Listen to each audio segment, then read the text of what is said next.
Vitajte u Epodex. V tomto videu vám ukážeme, ako pomocou mikrocementu Epodex dosiahnuť na podlahe betónový vzhľad. Na prípravu povrchu budete potrebovať nasledujúce nástroje: Epodex primer, miešadlo a akumulátorový skrutkovač, maliarsky valček, nitrilové rukavice, maskovaciu pásku a zásobník na farbu. Podklad musí byť stabilný, suchý a zbavený nečistôt a separačných látok. Vyrovnajte všetky nerovnosti. V prípade obkladov a dlažieb odporúčame vykonať základný náter pomocou nášho prípravku 2K Primer na nenasiakavé podklady a vyplniť škáry. Povrch ošetrite našim vhodným základným náterom. Nechajte základný náter zaschnúť. Pokračujte hlavným náterom. Na hlavný náter budete potrebovať zložka mikrocementu A a B, VB pigment, miešacie vedro, váha, miešadlo a akumulátorový skrutkovač, maliarsky valček, hladidlo a nitrilové rukavice a polyuretánovú živicu Epodex ako tmel.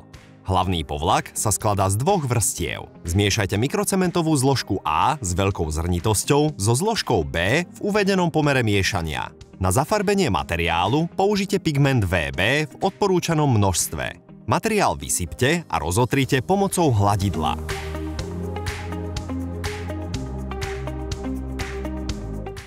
Potom ho nechajte vyschnúť. Odbrúste všetky nežiaduce nerovnosti väčšie ako 3 mm a vysajte prach z brúsenia. Rovnakým spôsobom pokračujte s druhou vrstvou. V závislosti od požadovanej povrchovej úpravy môžete použiť mikrocement s veľkou alebo strednou veľkosťou zrna. Povrch uzavrite polyuretánovou živicou Epodex v matnej alebo lesklej farbe. PU živicu a tužidlo zmiešajte v uvedenom pomere miešania. Zmes nalejte do zásobníka na farby. Materiál nanášajte v tenkej vrstve krížovým pohybom a nechajte ho vytvrdnúť. Odporúčame 2 vrstvy.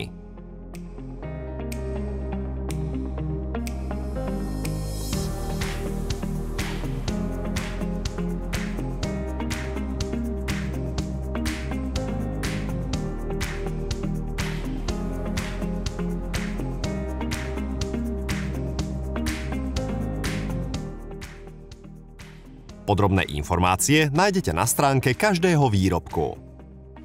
Príjemné spracovanie našich výrobkov. Váš tím Epodex.